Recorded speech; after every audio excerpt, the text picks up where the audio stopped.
She hadn't planned on starting her life over in such a place. The boarding house perched at the edge of the town, like a relic long forgotten by time. Wooden beams sagged under their own weight.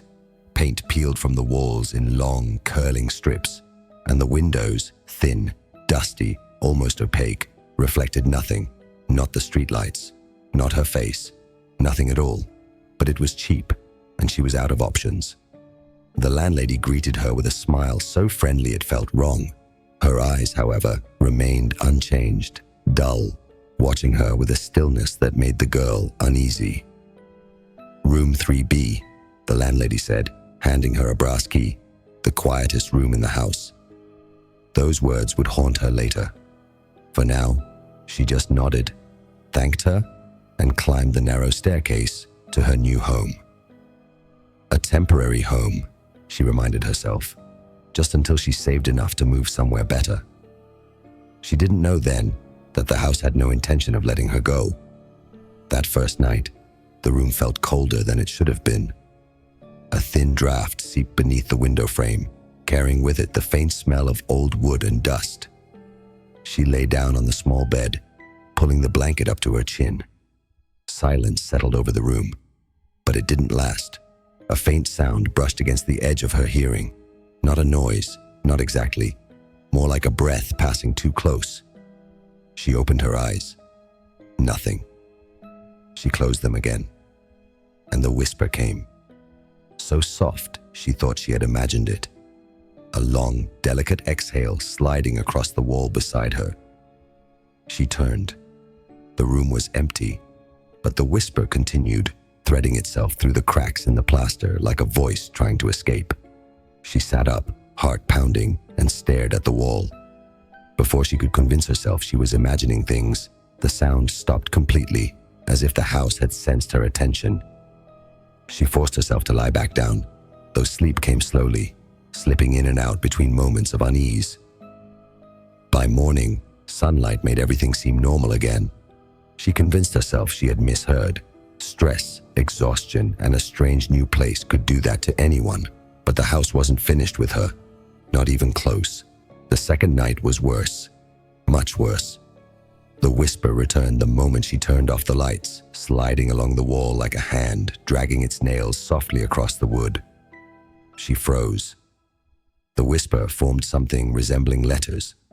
Not quite words, not yet, but close enough for her to feel her pulse quicken.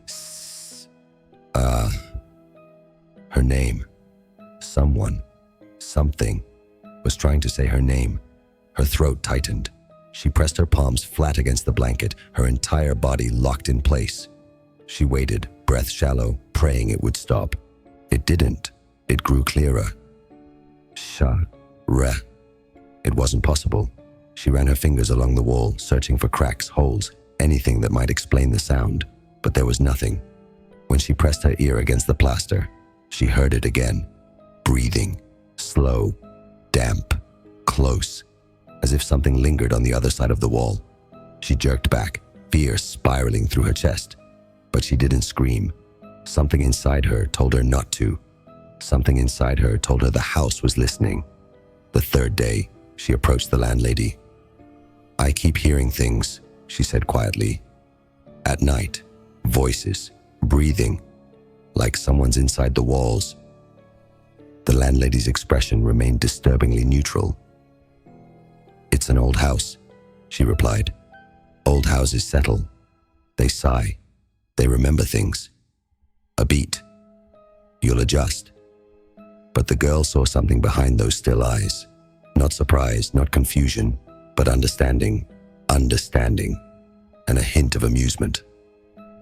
The girl left the conversation more unsettled than before. On the third night, the whisper shifted. It no longer whispered her name. It hummed. A low, vibrating hum that resonated in her chest, making her ribs ache. She felt it more than heard it. The wall seemed to pulse with the sound. She pressed her hand to the plaster, and for the briefest moment, she felt warmth. Warmth. Inside the wall, she stumbled backward, knocking over the lamp on the bedside table. The bulb shattered, plunging the room into darkness. And in that darkness, the whisper laughed, a fragile, broken imitation of laughter. wavering like it was learning how. She clamped her hands over her ears, but it didn't help. The sound didn't come from the wall anymore. It came from somewhere deeper, somewhere inside her. By morning, she was pale, exhausted, shaking. She didn't go to work, didn't leave the room.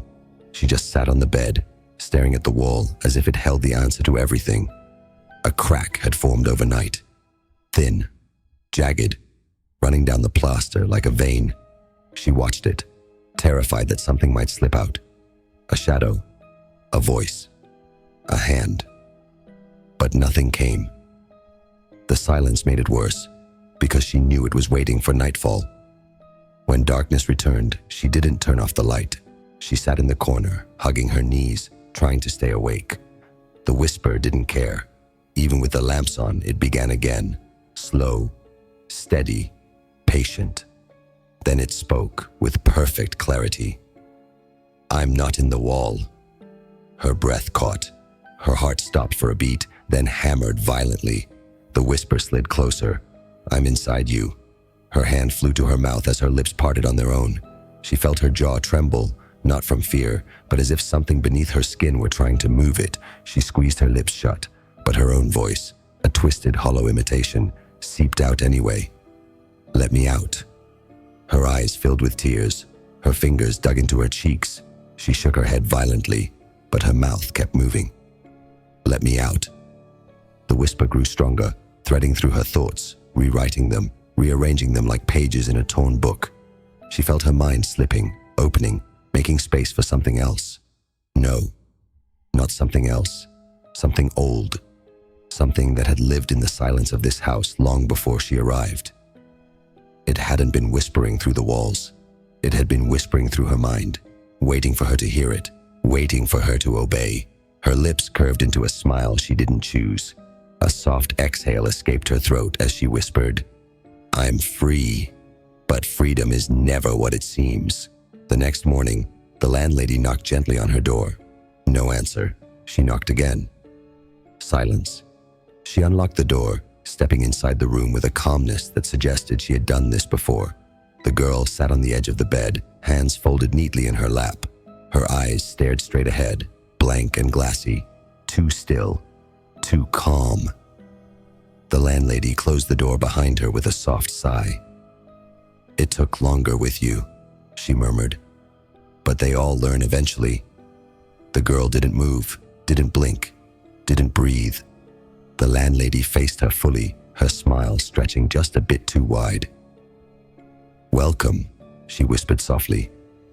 "We've been waiting." And from the girl's unmoving lips, another whisper, low, ancient and hungry, replied, "So have I." The house creaked in approval.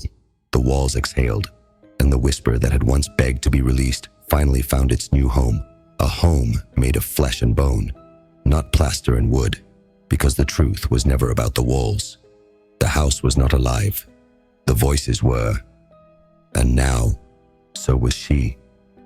Or rather, something wearing her shape.